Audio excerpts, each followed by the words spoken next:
In the rugged landscapes of the American Southwest, a figure emerged who would become a symbol of resistance, defiance, and the unyielding spirit of the Apache people.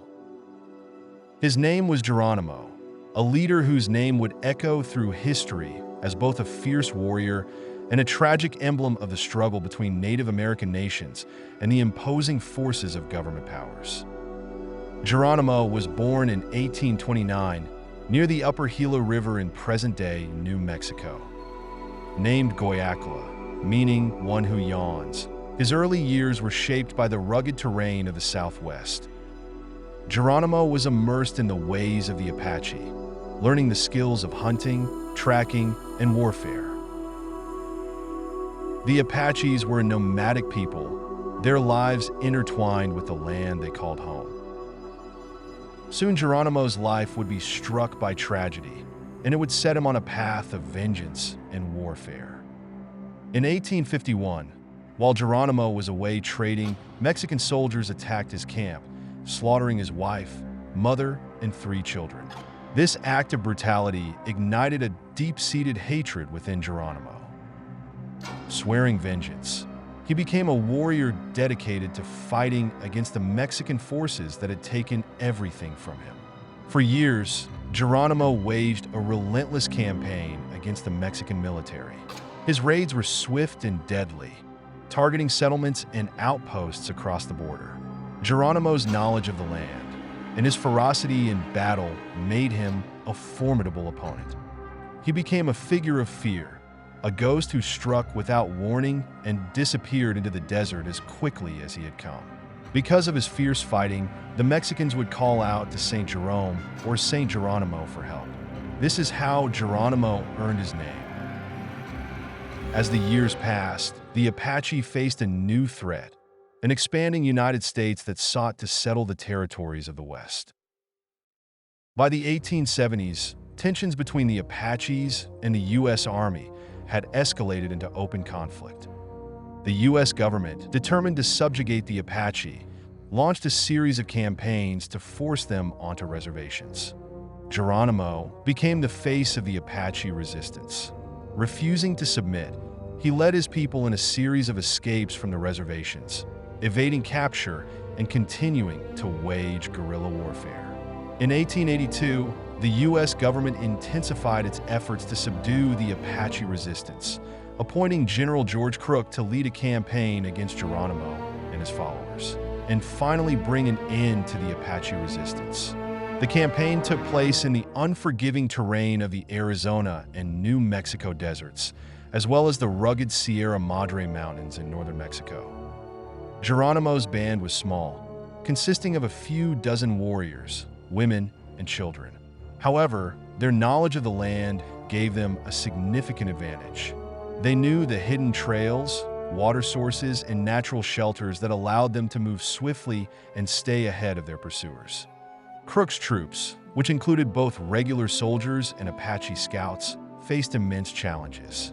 The scorching heat, lack of water, and difficult terrain tested their endurance. Despite these obstacles, Crook stayed determined to finally capture Geronimo and put an end to his resistance. Geronimo's resistance was a mix of desperation and determination. The conditions for the Apache on the San Carlos Reservation were dire, with poor living conditions, lack of resources, and the loss of their traditional way of life. This fueled Geronimo's determination to continue fighting for freedom. In March 1886, Geronimo met with Crook to discuss terms of surrender. For several days, terms were discussed but never agreed on. Geronimo and his band continued their resistance, and Crook's campaign continued. Failing to capture Geronimo, Crook was replaced by General Nelson Miles. While previous military leaders had focused on large-scale battles, Miles shifted the focus to a war of attrition, harassing Geronimo's band until they were exhausted and cut off from supplies. In July 1886, Miles ordered Lieutenant Charles B. Gatewood to find Geronimo and demand surrender. Gatewood was an experienced soldier and understood the Apaches very well. With only 5 other men, Gatewood set out to find Geronimo. After a month of searching, Gatewood and his men found Geronimo in Mexico. Gatewood told Geronimo he needed to surrender or he would face worse consequences. Geronimo's band numbered only 37. There were more women and children than warriors, and they were starving. Geronimo accepted the terms. "Once I moved about like the wind," Geronimo said. "Now I surrender to you, and that is all." On September 4th, 1886, after months of resistance, Geronimo surrendered to General Miles near Skeleton Canyon in Arizona. It was the third time Geronimo had surrendered to U.S. authorities, but this time it was final. Geronimo and 500 other Apache were sent to Fort Marion, Florida. The imprisonment in Florida was devastating.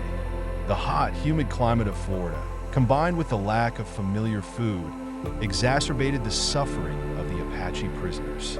Diseases like malaria and tuberculosis were rampant in the swampy region, and the confined living conditions contributed to the spread of illness. Many died from sickness, especially children and elderly members of the group. Despite being a prisoner, Geronimo became an iconic figure in the American imagination. His fame as the last great Apache leader who had resisted U.S. forces for decades made him an object of public fascination. This led to opportunities for Geronimo to participate in public events, often under government supervision, which paradoxically increased his fame, but also exploited his image.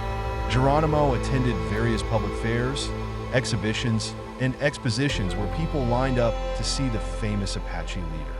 He sold autographs and souvenirs, including photos. These appearances brought Geronimo a level of celebrity, but they were bittersweet, as they were a reflection of his status as a prisoner and curiosity, rather than a free man or respected leader. In 1909, Geronimo fell from his horse while riding back to his home at Fort Sill. He lay injured in the cold for several hours before being found. As a result, he developed pneumonia, from which he never recovered. On February 17, 1909, Geronimo died in a military hospital at Fort Sill. His last words were reportedly, "I should never have surrendered. I should have fought until I was the last man alive."